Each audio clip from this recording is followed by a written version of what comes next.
everybody. Shout out to Jagged Edge for Let's Get Married. I love that joint. Um, anyway, so that's perfect for today's vlog. I really wanted to come and talk about this, and of course, true to form, I've been talking about this all morning with some people in one of my Facebook groups. And honestly, I started the conversation and then I just observed, because we really do have like this difference of opinion when it comes to being married, or what marriage looks like between men and women. And I don't know if we were ever on the same page. So, my perspective is, I know the title is How to Get Him to Propose, and I'm sorry for this bait and switch. So I may as well tell you up front, you can't. Like, ladies, we really need to stop this trying to get him to propose and, imposing these deadlines for, when it needs to happen. And then we don't do anything with the deadline. We just become upset. And then, we give him another deadline. It's arbitrary, well, it has to be a year from now or 2 years from now or whatever. And, our timelines look very different. And our implementation of, those timelines looks very different. So I want to talk a little bit about that and talk about, we really do have a communication lapse, and it really is kind of like a battle of the sexes for, men as they view marriage and women as they view marriage. And I said in a previous vlog that I think that a lot of men don't find the value in marriage nowadays because they're really getting everything that you could get inside of a marriage without the stress. And without the liability of a wife. I hate to put it that way, but it's the truth. And ladies, we know that we bring certain elements and certain things to a man's life. And, hopefully you're enhancing him, and hopefully, you're adding to his value as well as your own, and making his home a place of peace and serenity. And, that you guys are able to depend and support one another. But truth be told, there's nothing in marriage for men initially. Just, off top thinking about, I want to be married, especially for the older man who has already had his kids. And quite frankly, because we've been giving babies out of wedlock for so long, there's no, necessity to get married in order to have children. We've proved that time and time again, so that we're willing to have these men's children, willing to have these men's children without benefit of marriage. And, I recognize that not everybody wants to be married, and I'm not talking to you. If you've made that decision, then God bless you. And I'm really not out to change your mind about that. But when we talk about, our core beliefs and having an infrastructure and a family, I recognize that families look different in many different households. You have some quite functional single parent households, and, these people are able to co-parent very well and very successfully, sometimes better than two parent households. But the design really is for two parent households for a variety of reasons.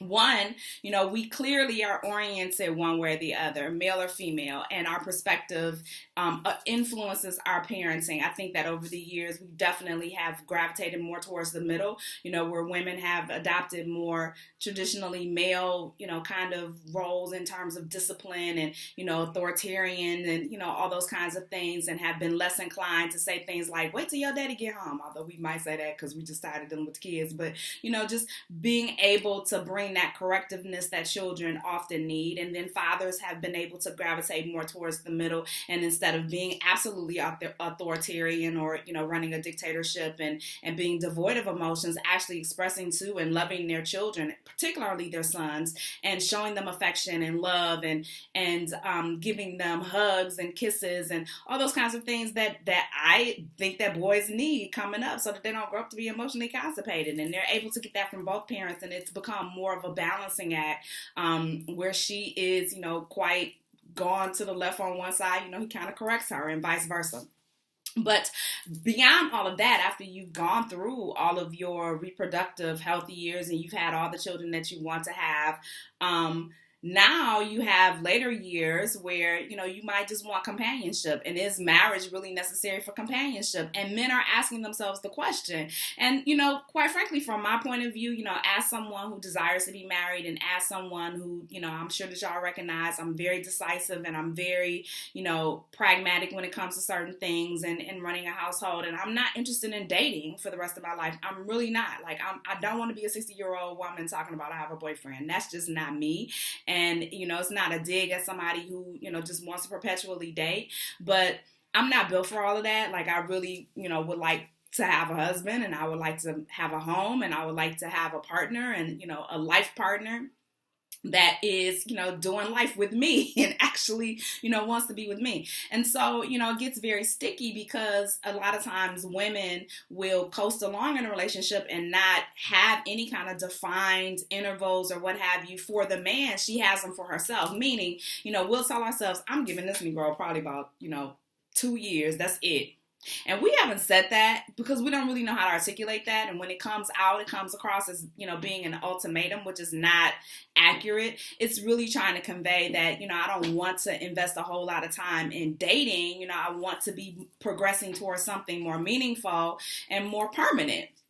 And if that's not your goal, then, we really just need to part ways and we're better off as friends. I don't think that there's anything wrong with saying that per se. You got to figure out a way to couch it so that it doesn't come across as issuing an ultimatum, because he may not be there and he may not be thinking about it. But, I think that you have got to prepare yourself for the possibility that this man is just not marriage minded. And then you have a decision to make, ladies. Instead of trying to coerce him and convince him that you are the best thing ever and the greatest thing to ever happen to him, if he has not come to that conclusion on his own, I'm not quite sure what you're going to do to convince him that you're it and you're standing in front of him and like, here I am, see me. If he doesn't see you in that way, if he doesn't really envision you as being his wife, if he doesn't envision you as, someone to carry his last name and to build a household with, there's nothing that you're going to be able to do to convince him. I'm sorry, that's just fact. And I know that there are a lot of women's groups that are out here, especially on social media, trying to teach you how to, get a man to fall for you and all this kind of stuff. Look, listen. I'm not saying that those things can't work, but it seems exhausting. And that's an awful lot of effort to put into somebody who don't initially want you like that. Like if that's not his idea, I'm not quite sure why you're spending so much time trying to convince him that it is his idea and that you guys could be good together. You have literally set your sights on this guy. You have literally made him your goal, irrespective of whether or not he's actually good for you. I think Gary Owen was talking like in a stand-up, and it was a joke, but I was so here for his message because, he was talking about dating his wife, who of course we know is African American or black woman. And, he said that, he initially went for a certain type. And I can't remember what that type was, whatever it was. But them girls did not like him. And he was like, his wife was the one that was checking for him. And he was like, he figured out, hey, listen, it's not about who I like, who like me. Who want to be with me? And that's your audience. You play to your audience. And I think that we would save ourselves a whole lot of frustration, a whole lot of wasted time, a whole lot of wasted energy, a whole lot of years down the drain where we wind up on the opposite side saying, I gave this man all this time. I put it, and we do that, ladies. Like, we get overly invested in these men. And then we want the ROI. We want a return on our investment. We want, we want the ring. We want, some semblance of security. But the problem is that we picked somebody and we gave all of this to someone who never showed us that this was their intent. That that this was not their intent. So, I feel like, unfortunately, I know what it feels like to be in love with someone and just kind of like, okay, this is ridiculous. What is really going on? And you do have to give men the space and time to be a man. His timeline is not your timeline. So if you can't go along with whatever his timeline is, then you really need to separate. You really need to walk away or figure out how you can make this timeline work for yourself, whatever that may be. And you have to be okay with that kind of development, because what you can do is hurry a man along in his progress, because what will happen is that he'll either propose to you or marry you when he's not ready and it's premature, and your whole marriage will start off with an obligation. He married you because he felt obligated, or he married you because he didn't want to lose you, or he married you to shut you up. And that's not at all what you want. It's not. I mean, he needs to come to this decision on his own, because he is a man and men make decisions, period. They don't need us helping them or coercing them with whatever. And so, I just want to say to you that, while you may be frustrated and while you may be like, when he gonna propose? because listen, sis, I've been there. Like, I've been there like, this is ridiculous. This don't make no kind of sense. Like, I am great. I don't understand why he don't see how great I am. And I am all those things. But unless this man is actually marriage minded, he's expressed that to you, you understand what his timeline is, he's talking to you about it, you know, you have some type of plan of what it is that you want to do, some type of even if it's closed, open-ended, or open-ended closed. What I mean by this is that you might not have a date, you know, by January 31st, 2020, he's going to propose.